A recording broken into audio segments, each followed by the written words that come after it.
The geographical borders of the biblical land of Israel are laid down in three places in the Hebrew Bible: in Genesis, Exodus, and Numbers.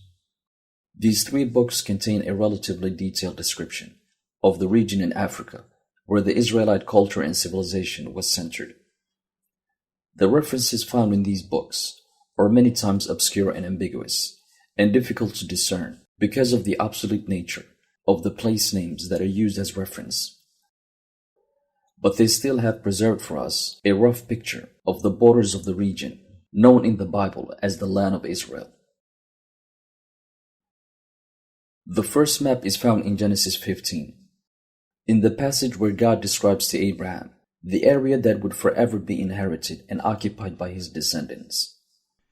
In the same day the Lord made a covenant with Abram, saying, Unto thy seed have I given this land, from the river of Egypt unto the great river, the river Euphrates, the Kenites, and the Kenizzites, and the Cadmonites, and the Hittites, and the Perizzites, and the Rephaims, and the Amorites, and the Canaanites, and the Girgashites, and the Jebusites. The area described in this passage includes a very large and vast region in East and Northeast Africa. It begins with the river of Egypt, which, as we will soon see, stretch as far north as the edges of the first cataract in the city of Aswan. The borders then continue south towards the Euphrates River in Ethiopia.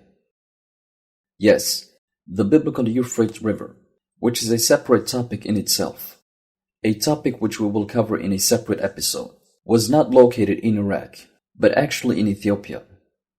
But until then, all that we need to remember is that the biblical Euphrates River is not the river that it has been associated with for the past 2,000 years, but another river that was located in Ethiopia. The Genesis borders begin in the city of Aswan, the most southern borders of ancient Egypt, and they continue all the way down to Ethiopia. These borders are further elaborated by the next map.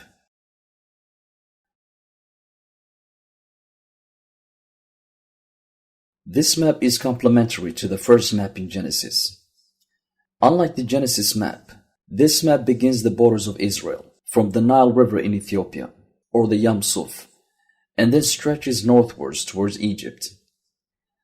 This is opposite to the map in Genesis 15, which began in Egypt and stretched down towards Ethiopia.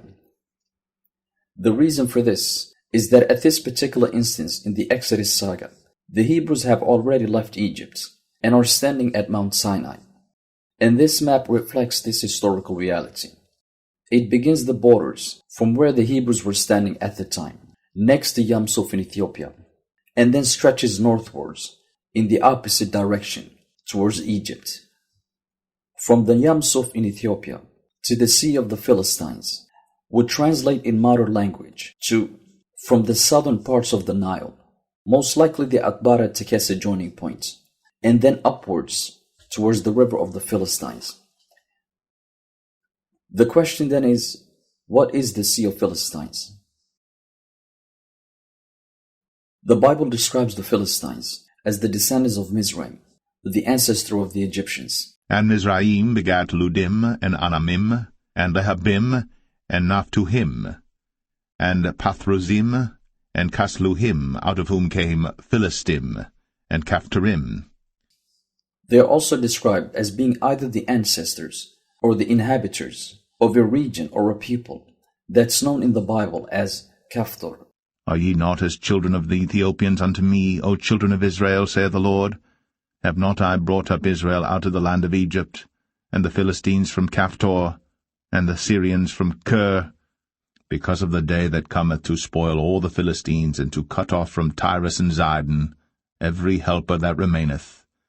For the Lord will spoil the Philistines, the remnant of the country of Caphtor. The Bible doesn't explicitly state where the Caphtorites lived, but it is very explicit in its association of the Philistines with the people or region of Caphtor. Archaeology hasn't been able to establish any specific region for the biblical Caphtorites, and there are still questions about where this nation lived. The most specific archaeological identification of the biblical Caphtorites comes from an inscription that contains the letters K, P, T, E, and R. This inscription has been found in the temple of Kom Ombo in the city of Aswan, the most southern parts of ancient Egypt. This is the strongest identification of the Caphtorites so far, and it places the Caphtorites in southern Egypt. The Bible also seems to confirm the southern position of the biblical Philistines and Caphtorites, who are described as living on the southwestern quarters of ancient Egypt. Even though the Philistines are described as being very closely related to the Egyptians, they are also identified as a separate nation from the Egyptians, who had a separate culture outside the borders of ancient Egypt. They are described as having existed and having been powerful even in the days of Abraham, roughly 1400 or 1500 BC, and to have continued as a powerful political and military opponent of both Israel and neighboring nations, all the way until the time of King David, roughly 9th century BC. The biblical Philistines were the Kerma culture south of Egypt. We will discuss this nation in details in a following episode. The Philistines were situated southwest of Egypt, precisely in front of Edom and Moab, which previous episodes showed that they lived in the southeastern Nile coast of Sudan. But they shall fly upon the shoulders of the Philistines toward the west. They shall spoil them of the east together. They shall lay their hand upon Edom and Moab, and the children of Ammon shall obey them. 2 Chronicles describes the Philistines as being neighbors of Cush, ancient Nubia. Moreover, the Lord stirred up against Jehoram the spirit of the Philistines and of the Arabians that were near the Ethiopians. 2 Chronicles is sufficient to completely discredit the claim of the biblical Philistines having lived in modern-day Palestine.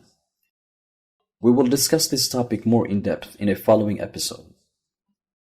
The Philistines' southwestern location explains why the book of Exodus tells us that the Hebrews were not allowed to go through the Egyptian desert and straight south through the Saharan desert on the exodus out of Egypt, but instead had to cross the Nile eastwards and then go south. And it came to pass, when Pharaoh had let the people go, that God led them not through the way of the land of the Philistines, although that was near, for God said, Lest peradventure the people repent when they see war, and they return to Egypt. Straight south along the Nile, and through the Saharan desert, would be crossing into the borders of the Philistines, who seem to have had their capital on the western side of the Nile at the time of the Exodus. The river that was recognized by the Hebrews as the Sea of Philistines was the second cataract of the Nile. This is confirmed in 1 Kings, which separates the river of Egypt, i.e. the first cataract of the Nile, from the river of the Philistines, the second cataract. And Solomon reigned over all kingdoms from the river unto the land of the Philistines, and unto the border of Egypt. They brought presents, and served Solomon all the days of his life. An interesting yet obscure confirmation can also be found in 2 Kings, which describes the Philistines as living as far north as Migdol, the fortress city. He smote the Philistines even unto Gaza, and the borders thereof, from the tower of the watchman to the fenced city. Migdol, as explained in the video, the real Exodus route to Ethiopia, refers to the Abu Simbel towers of the first cataract in the city of Aswan, or as they are called in this verse, the Tower of the Watchman, meaning the watchmen on the Abu Simbel towers of southern Egypt, the towers that were erected by Ramses to demonstrate to Nubia the power of Egypt, and thus guard and protect the country from a potential Nubian invasion. Another interesting detail is that the word Kaftor actually means crown. Could this be a reference to the city of Aswan, which was located the furthest north of Egypt? Could the crown of Egypt, meaning the furthest north on the reverted ancient Egyptian map, be biblical Kaftor, the geographical crown on ancient Egyptian territory?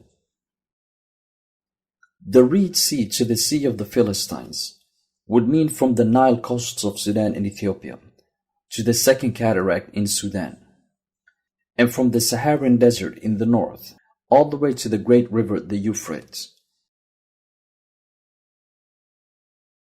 The most detailed map on the land of Israel is found in the book of Numbers. Although this is the most detailed map in the Bible, it is also the most difficult map to discern because of the obsolete references that are used in this map. Unlike the two previous maps, which made a linear trace of ancient Israelite territory, the map in the book of Numbers divides the land of Israel into 4 regions: north, south, west, and east. The map begins with the Negev borders, the desert borders north of the Holy Land. It first draws the line westward towards the Nile River, towards the land of Edom. This is the furthest west on the Negev borders. It then goes the opposite direction towards the Salt Sea in the Danakil Desert, and this is the eastern edges of the Negev borders. After demarcating the western and eastern edges of the southern borders of the Negev, the map then turns northwards towards Egypt. It first goes north towards the region known as Akrabim. Akrabim means scorpions and refers to the part of the Saharan Desert that the Hebrews were migrating through during the Exodus when they were attacked by scorpions. This is somewhere in the southeastern parts of the Saharan Desert. Who led thee through that great and terrible wilderness, wherein were fiery serpents and scorpions, and drought, where there was no water, who brought thee forth water out of the rock of flint. The borders then continue northward towards a city located in Egypt and is called Atzmon. Atzmon is described as being located in the river of Egypt itself, the river that we already explained as being the first cataract.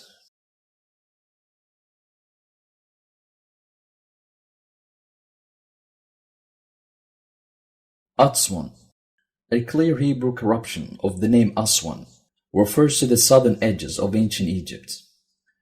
This was the furthest north on the biblical map. After hitting this point, the borders then turn eastwards and go out at the sea, meaning the Red Sea. These were the northern borders of the land of Israel, the region inhabited by the largest tribe of Israel, the tribe of Judah, which inhabited this huge region in East Africa, and also parts of northern Ethiopia, with their capital being Jerusalem, a city located in northern Ethiopia. The map continues with the second region, the Yam region. And as for the western border, ye shall even have the great sea for a border. This shall be your west border. The sea here refers to the Nile River, which represented the most western parts of the land of Israel. Further west of the Nile was considered foreign territory and was Nebo, Moab, Edom, and other regions. This explains how Moses could stand in Nebo and view the land of Canaan without entering it. Nebo, modern-day Nuba Mountains, are located further west of the Nile River. So Moses could stand here without violating the ban on entering Canaan, which started with the Nile River and stretched eastward towards the Red Sea. And further south of the Nile River was counted by the Hebrews as not being the Yam Suf, but another river, which is also mentioned in the Bible, and which we will cover in a future episode. The map continues with the third part, the southern part of the land of Israel. The word Zephon has an obscure meaning and has been interpreted to mean dark or unknown. In the Bible, this word is used to indicate a southern position on the biblical map. And in this verse, it describes the southern parts of the land of Israel. The Zephon borders begin with the Euphrates River in central Ethiopia and continue towards Mount Hor, which was located on the borders of Edom, meaning westward towards the Nile.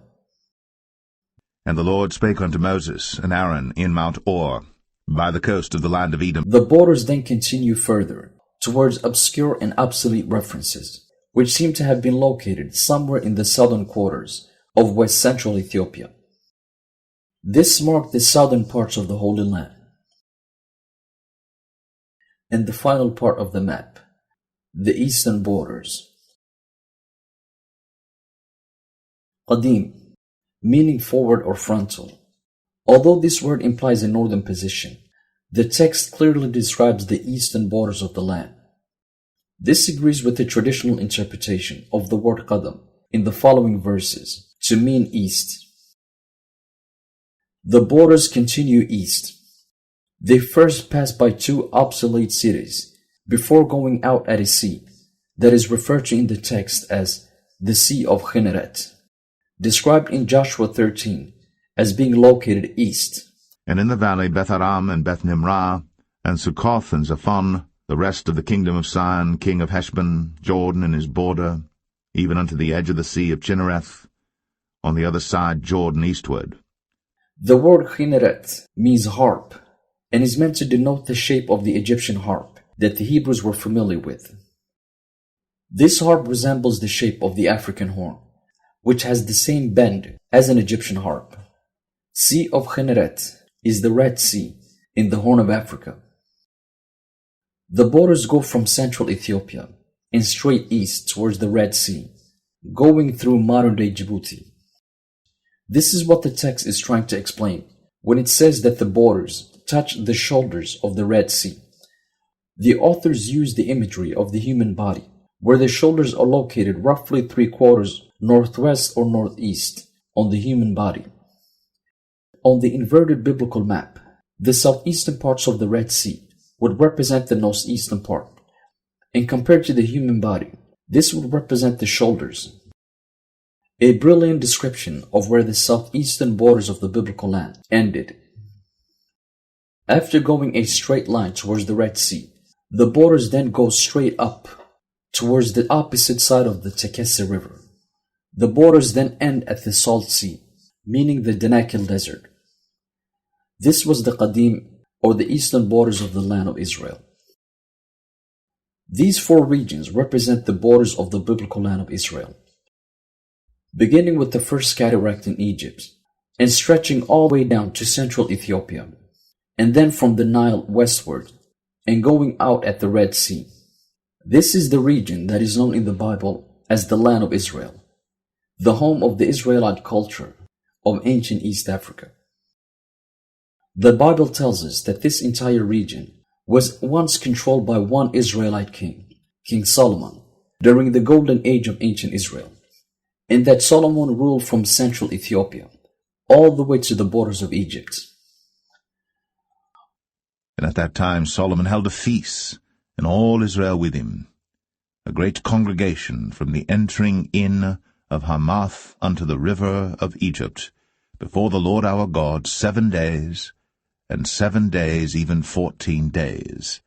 Archaeology has somewhat confirmed that there was a monolithic culture that occupied this area before the establishment of the Demot culture, and that this monolithic culture later became unified and known as the Demot civilization.